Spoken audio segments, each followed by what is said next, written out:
Hello everyone, this is Cass from Mad Alchemy Comics, and I'm here to bring you another video. So today we're going to be covering episode 7 of the Samurai Troopers 2026 series. So let's get right into it. So the episode starts off with Ramaga still having to do some internal battles with Ryo. He tries to cover his face to hide the fact that the internal struggle still kind of goes on, and Ryo's trying to fight for, supremacy of his body. But during this process, he's also kind of conversing with Saizo. They're talking about the plans on what they have to do and things of that nature. During this process, Saizo kind of goes off and, he meets up with the guys and they're talking about, avenging Nezu and one of the warlords that was killed. And he kind of begins to rile up another one of the warlords. One of the other warlords, I believe Sasuke, the animal-like one, kind of catches him in the act, seeing that, Saizo is riling him up. So as the other warlord, I think his name was Amaya or Aman or something like that.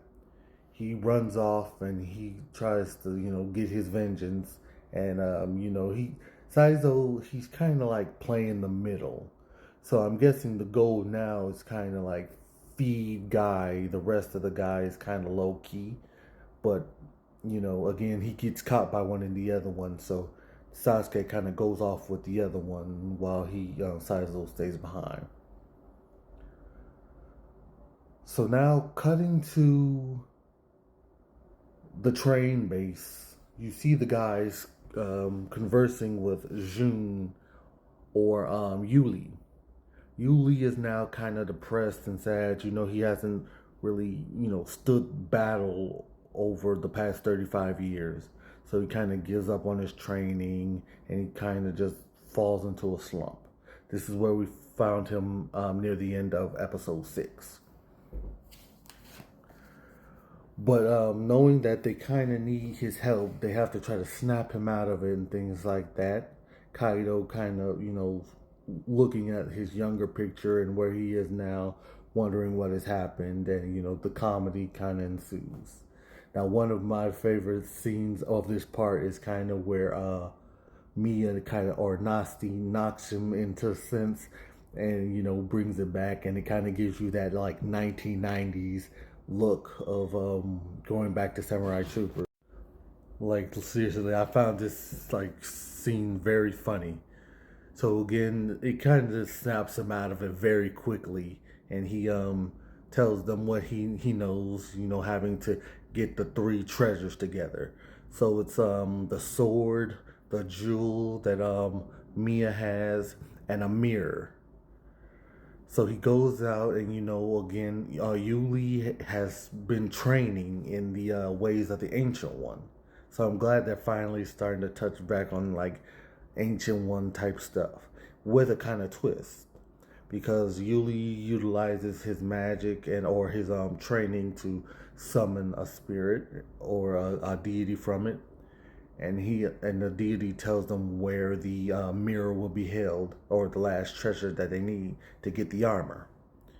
And it seems that the mirror is in a old orphanage that Musashi and Yamato were at. This seems to be kind of a point of contention for them, because for them at the moment it seems like this wasn't a happy place for them. So stating this, they know that they must. Guy tries to snap them into like fight mode and tell them, well, we have to get over it and we got to go get this mirror. So cutting to them heading to the orphanage, they're going through the woods.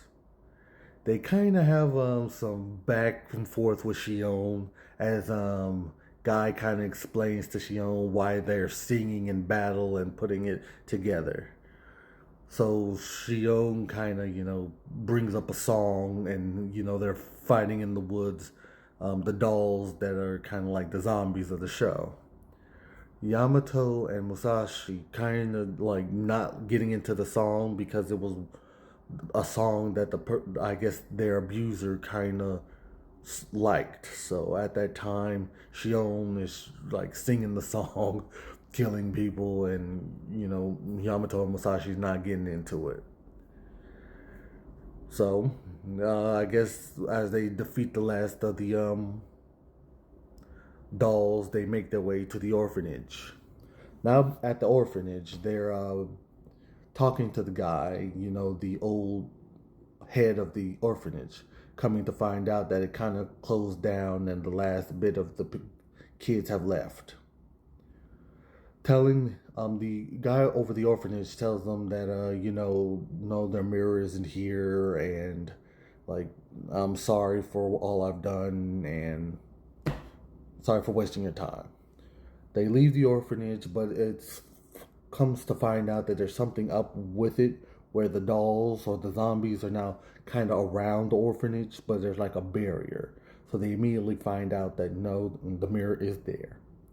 So the guys now go back, and there's a whole code that they must do in a secret hatch that can get the mirror out of. They get the mirror open, and they begin to leave. But as they're got the mirror and get ready to leave, they are approached with the person, the head of the orphanage. He is possessed.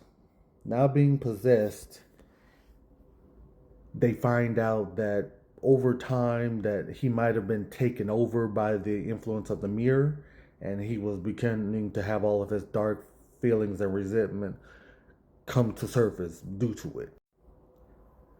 Now, Amaya or Amanya, him and Sasuke are now on the grounds of the orphanage, and the guys have the mirror. Knowing that his ability is to kind of control those who he's killed, he controls the body of. It comes to find out that he is controlling the head of the orphanage. So the head of the orphanage turns into a monster, and he does battle. The guys doing their thing, everybody transforms, and the monster attacks.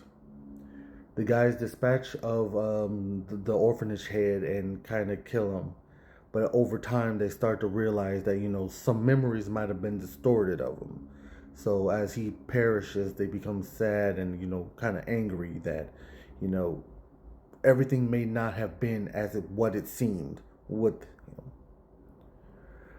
So now the Amon's influence is kind of like broken out of. They get ready to. He gets ready to attack. On his attack, the mirror kind of activates and blasts him away.